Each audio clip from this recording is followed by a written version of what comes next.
कुर्बानी के मौके पर टीटागढ़ में अजूबा कुर्बानी का बकरा। जी हां, फरोख्त के लिए नहीं बल्कि नौशाद आलम के घर में परवरिश किया हुआ बकरा जिसका वजन 100 किलो के करीब है। खाने में रोजाना 1.5 किलो चना, आधा किलो दूध, फल में सेब अंगूर खाया करता है। मालिक नौशाद आलम ने कहा, कुर्बानी की नियत से घर में परवरिश की गई है। अगर फरोख्त की नियत से करता तो इस बकरे की कीमत 2 लाख के करीब होती। ये क्या आपका घर का पाला हुआ खस्सी है? ये कितने साल का है? ये एक साल 6 महीना। अच्छा, अगर मार्केट में ये अगर बाजार में आता, खस्सी बाजार में, क्या कीमत होती इसकी? कुर्बानी का असल में कोई कीमत नहीं है, मगर ऐसा बकरा का 2 लाख का ऊपर ही बिकता है यहाँ बाजार में। कितने वजन का गोश्त होगा इसमें? गोश्त होगा 100 किलो। 100 किलो, 160-70 किलो है।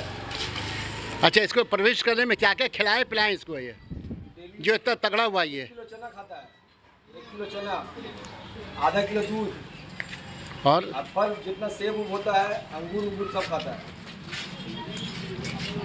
वाह, क्या नाम है आप लोगों का? आपका सना मेडिकल हॉल,